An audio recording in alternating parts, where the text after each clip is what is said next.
Let's talk about high-functioning autism and how we are to understand it. Now, let's imagine that you were in a classroom and the instructor drew a vertical line on the board. It's maybe, I don't know, a chalkboard. And it's maybe, I don't know, maybe it's 2 feet high. And he asks you to answer this question.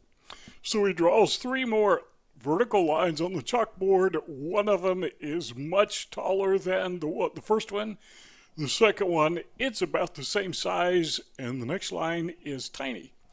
And so he asks the question, which of these three lines is closest to the first line that I drew? Well, the answer is kind of obvious, right? It's the one in the middle because it's about the same size as the first one you drew. So we are conforming to reason to, what we see, right? Well, Solomon Asch, the instructor, this is 1951, by the way, he wondered, would social input affect our thinking? And so he had 8 people in the classroom. 7 of them were what we call stooges or Confederates, and they were told in advance to choose the wrong answer. Like the short line, I don't know which one they chose, but told them all to choose the wrong answer. And then they had an 8th person come into the room, and the 8th person didn't know what was going on. He thought everyone was just going to give their best answer.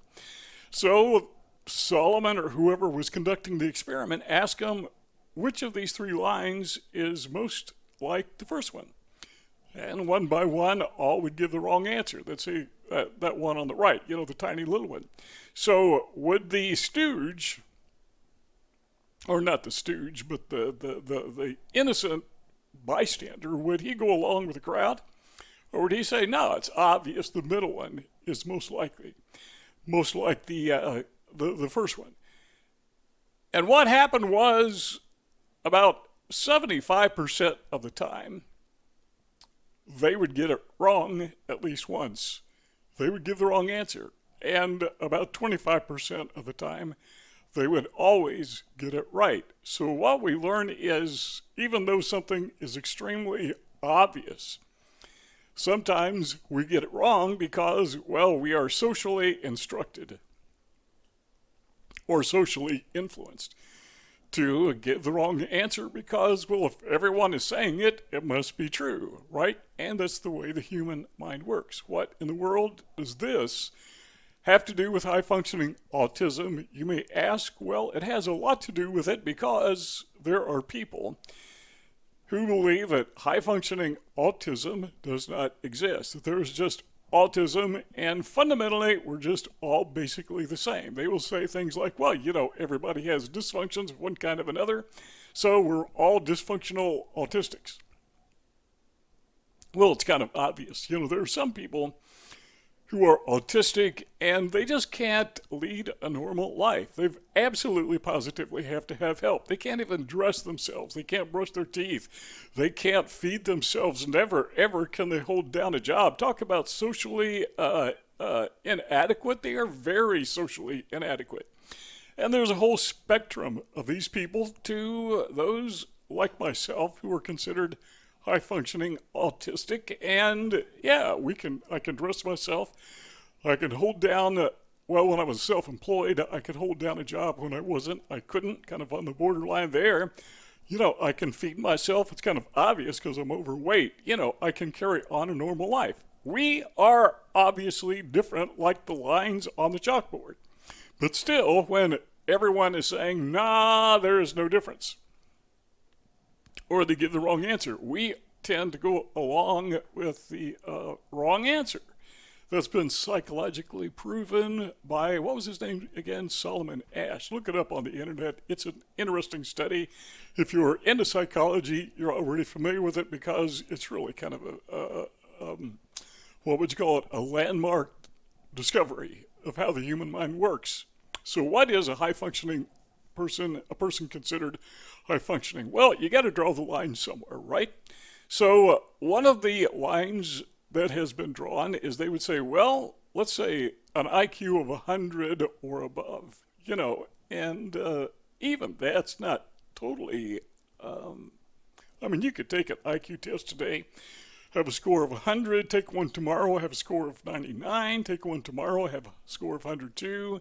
So that is kind of ambiguous, right? But is it meaningless? I'd say not, it's not, and here is why. Number one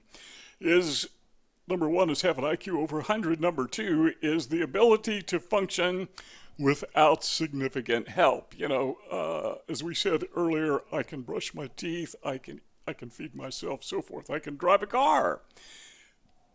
That's debatable, but I think I can drive a car. I think I'm a pretty good driver. All right, let's use this analogy. The continent of Africa. We know there is a desert. We know there are parts of Africa. Much of Africa is savanna, grassland. And we know there is some jungle area in Africa. Well, let me ask you this. If you were to take a stick, just like a yardstick or a stake, let's say a stake, not a stick, take a stake, and you're to go to Africa and you're going to say, I'm going to find the point where the savanna ends and the desert begins, or maybe the jungle begins. Where are you going to put the stake? Well, you put it wherever you think, right? Where it seems best to you. Somebody else comes along and does the same thing, but they put the stake somewhere else. They think, it's further up is the desert. So there is, it's ambiguous. There is no line. Therefore, there is no desert and there is no savanna. They're all the same thing, right? We don't know where to place the stake in autism. So where is high functioning? Where is low functioning? We're not sure where to put the stake, so let's just say they're all the same. Let's say the jungle and the savanna and the desert, we don't know where one ends and the other begins, so let's say they're all the same. I love to go to Florida because I love the palm trees. Where do the palm trees begin? Well, I don't know. I know when I drive to Florida, I'll see one or two, and then you don't see them for a while, and I guess some palm trees survive where others won't. But you get down to central Florida, they're all over the place. Where does it start? I don't know, but does that mean that you can grow palm trees in Michigan and Canada? No. It's obviously different. High-functioning autism, low-functioning autism are obviously different. I know there are some women who are over 6 feet tall. Not very many of them, but there are some who are over 6 feet tall.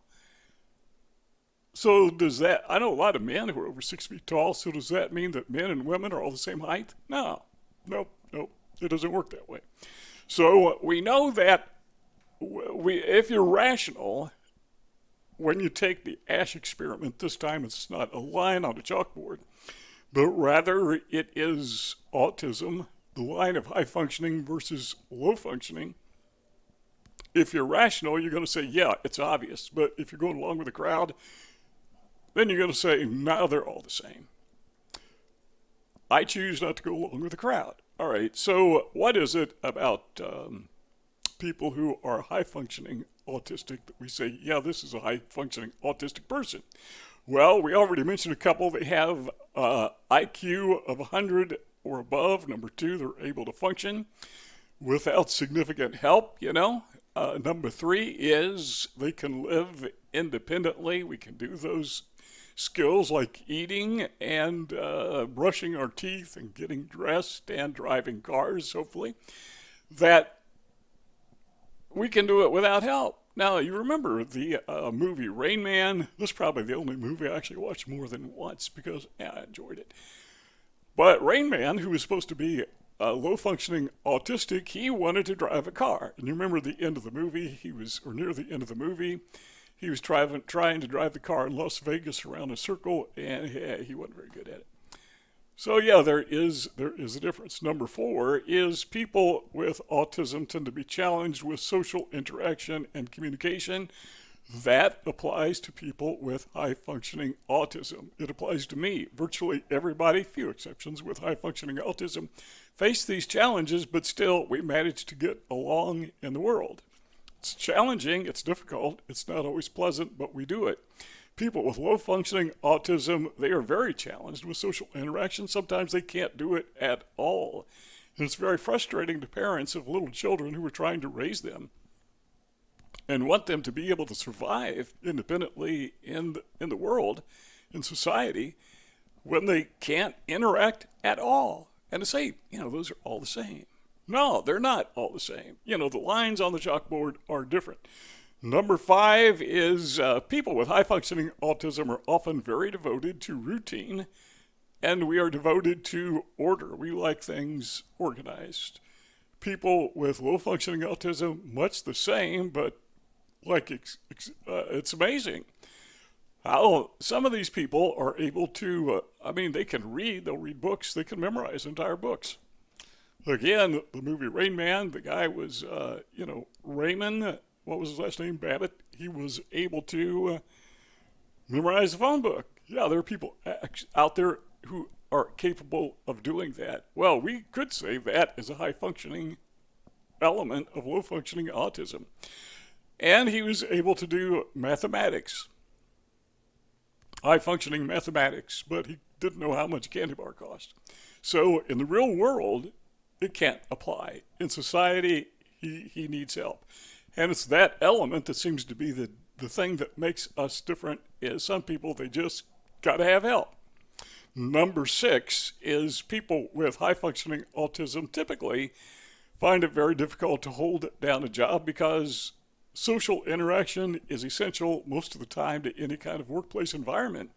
Simply because, and a lot of times that has nothing to do with the work. It's got everything to do with just being able to get along with people.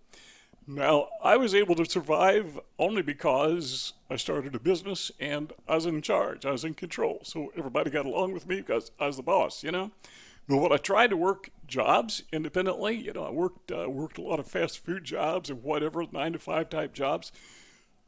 I think the longest I ever held down a job was 6 months. And I was a good worker. I was on time. I had a good attitude. I knew how to do the job. But people just didn't like me, So you can't do it. People with low functioning autism, they wouldn't make it through the first day. So let's acknowledge that these classifications are very real. And the fact of the matter is, you could draw a line as tall or short as you want.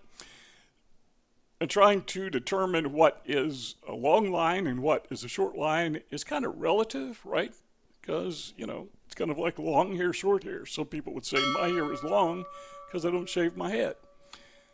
Others would say my hair is short because it's not down to my shoulders. It's relative. So we have to take that into account, but that's not to say there is no short hair and there is no long hair because we don't know where the cutoff point is. Just plain silly.